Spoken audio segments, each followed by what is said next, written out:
Captain Hardcastle, from Boy, Tales of Childhood by Roald Dahl. We called them masters in those days, not teachers.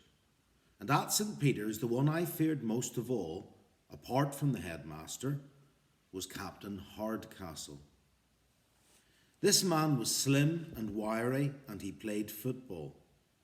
On the football field, he wore white running shorts and white gym shoes and short white socks. His legs were as hard and thin as ram's legs, and the skin around his calves was almost exactly the same colour as mutton fat. The hair on his head was not ginger. It was brilliant, dark vermilion. It was, in fact, like a ripe orange, and it was plastered back with immense quantities of brilliantine, in the same fashion as the headmaster's. The parting in his hair was a white line straight down the middle of his scalp, so straight it could only have been made with a ruler. On either side of the parting you could see the comb tracks running back through the greasy orange hair like little tram lines. Captain Hardcastle sported a moustache that was the same colour as his hair, and oh, what a moustache it was. A truly terrifying sight, a thick orange hedge that sprouted and flourished between his nose and his upper lip and ran clear across his face from the middle of one cheek to the middle of the other. But this was not one of those nail brush moustaches, all short and clipped and bristly, nor was it long and droopy in the walrus style. Instead, it was curled most splendidly upwards all the way along, as though it had had a permanent wave put into it, or possibly curling tongs, heated in the mornings over a tiny flame of methylated spirits. The only other way he could have achieved this curling effect, we boys decided, was by prolonged upward brushing with a hard toothbrush in front of the looking glass every morning. Behind the moustache there lived an inflamed and savage face with a deeply corrugated brow that indicated a very limited intelligence. Life is a puzzlement, the corrugated brow seemed to be saying, and the world is a dangerous place. All men are enemies, and small boys are insects that will turn and bite you if you don't get them first and squash them hard. Captain Hardcastle was never still. His orange head twitched almost and perpetually and jerked from side to side in the most alarming fashion.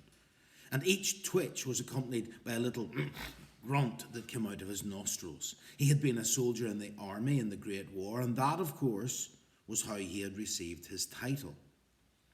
But even small insects like us knew that captain was not a very exalted rank, and only a man with little else to boast about would have hung on to it in civilian life. It was bad enough to keep calling yourself major after it was all over, but captain was the bottoms. Rumour had it that the constant twitching and jerking and snorting was caused by something called shell shock, but we were not quite sure what that was. We took it to mean that an explosive object had gone off very close to him with such an enormous bang that it had made him jump high in the air, and he hadn't stopped jumping since. For a reason that I could never properly understand, Captain Hardcastle had it in for me from my very first day at St. Peter's Prep School, aged 9. Perhaps it was because he taught Latin and I was no good at it. Perhaps it was because already at the age of 9 I was very nearly as tall as he was. Or even more likely, it was because I took an instant dislike to his giant orange moustache, and he often caught me staring at it with what was probably a little sneer under the nose. I had only to pass within 10 feet of him in the corridor, and he would glare at me and shout, "Hold yourself straight, boy! Pull your shoulders back!" Or, "Take those hands out of your pockets," or "What's so funny, may I ask? What are you smirking at?" Or most insulting of all, "You!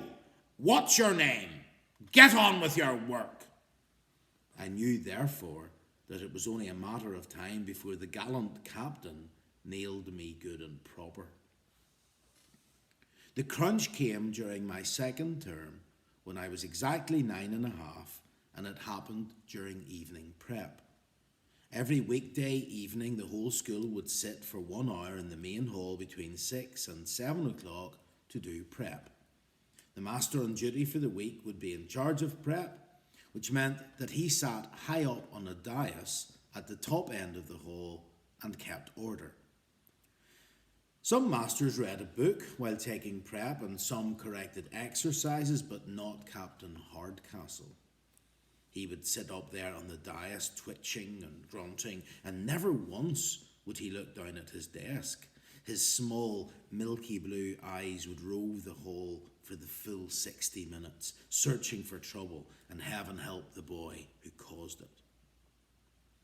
The rules of prep were simple but strict.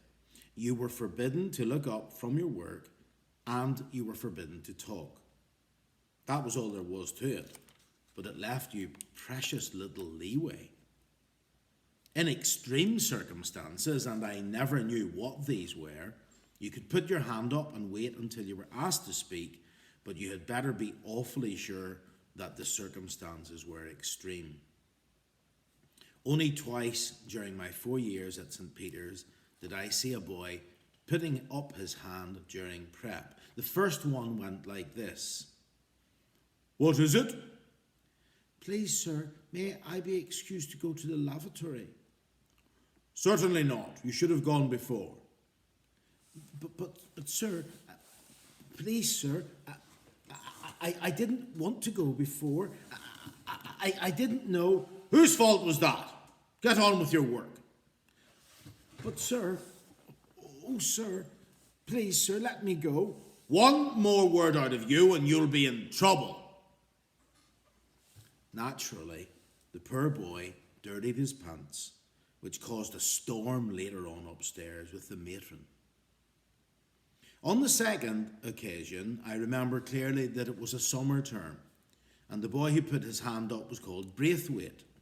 I also seem to recall that the master taking prep was our friend Captain Hardcastle. The dialogue went something like this. "Yes, what is it?" "Please, sir, a wasp came in through the window and it stung me on my lip and it's swelling up." "A what?" A wasp, sir." "Speak up, boy, I can't hear you. A what came in through the window?"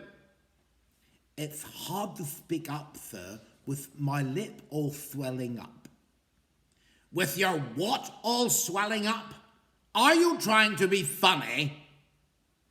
"No, sir, I promise I'm not, sir." "Talk properly, boy. What's the matter with you?" "I've told you, sir. I've been stung. My lip is swelling. It's hurting terribly." "Hurting terribly? What's hurting terribly?"